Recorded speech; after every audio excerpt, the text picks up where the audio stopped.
diferents anys, amb els sílex que van atraient la Santa Inquisició. De fet, la Inquisició es va convertir en l'única institució amb autoritat en tots els regnes de la monarquia hispànica amb un útil mecanisme per servir en tots aquells interessos de la corona.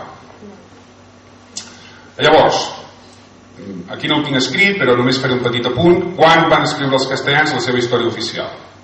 En el libro de los hechos de los castellanos, de la mar Océana i tota aquella mandanga. 1601. O sigui, no es pot parlar d'Amèrica, i ara quan ja haguem esborrat, canviat i tot el que ens interessa, un segle i pico més tard, fem la nostra història oficial. Això és significatiu. És com si ara s'esborra tot, s'agafen els vídeos, les cintes, les pel·lícules del descobriment de la Lluna, i els nostres nets o besnets tindran la sort de que els hi presentaran, ja tot reeditat, de nou, dins un segle. I ara anem de cara ja als mapes, que de fet és el tema que ens ha portat aquí. Amb el primer mapa he fet un petit joc, que no farem la resta, però és més que res perquè transpoleu del primer a tota la resta. Llavors, veieu que aquí dalt a l'esquerra hi ha un escut molt gran que és l'ampliació d'aquest. Això és Sud-amèrica, les Antilles, això seria la part d'Àfrica, he tapat aquí la península Ibèrica. Llavors el que faig a totes les transferències és fico del color que ens la pinten, dic quin és l'any de confecció, 1500, l'autor, l'escola cartogràfica i on està ubicada, i on hi ha ensenyeres.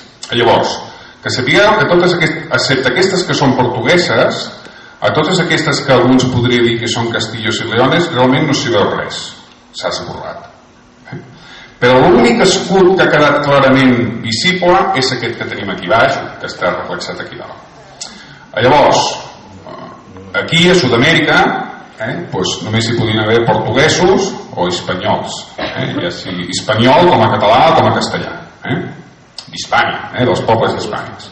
Llavors, això és la creu de Borgonya, que és la típica creu dels Àustries, que després va ser bandera nacional durant molts segles pels reis austriacs, els Huns, perdó, i aquí hi ha unes barres.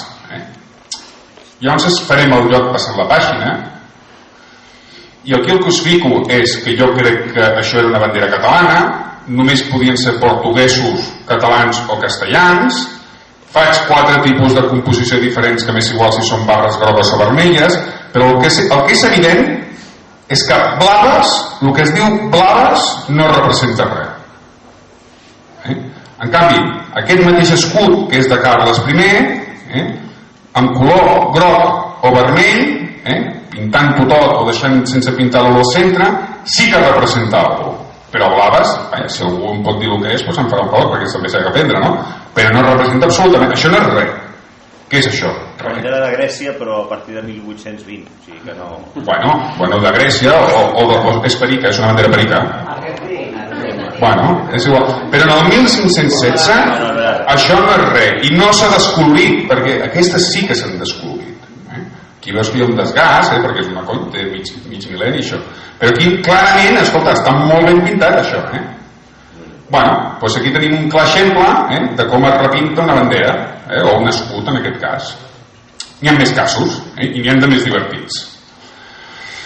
Aquí tenim això és un dreta i esquerra, són dos mapes d'una mateixa obra cartogràfica. Fixeu-vos que en el de l'esquerra hi ha una mitja àguila imperial amb una corona real, i aquí hi ha un escut que és groc, blau, groc, blau, groc, blau, groc. I a la dreta tenim aquí l'estret de Magallanes, aquí amb banderes catalanes, no hi ha res en l'altre quadrant, i aquí tenim l'àguila imperial completa, sí, en 5 minuts, ara ho enllestirem, amb la bandera imperial completa, i aquí, en canvi de groc, blau, groc, blau, groc, blau, escolta, tenim blau, vermell, blau, vermell, blau, vermell. Aquest és el concepte que iconogràfic us havia parlat abans de l'imperi català de Carles I. O sigui, Carles I té unes possessions i les considera dins el seu imperi, però clarament netament catalanes. Aquí algú ha vingut i va, posats a pintar, pintem. Mentre no surti la bandera catalana, tot val. Abans no he comentat una cosa, que és quan us treia totes les banderes a dalt, totes eren ratllades. No és que de cop i volta surti una bandera clara, no, ratllades. Això ja és distintiu, de que sent totes ratllades, doncs que el censor només s'ha dedicat a pintar, perquè clar, si es té que inventar el dibuix, què hi posa?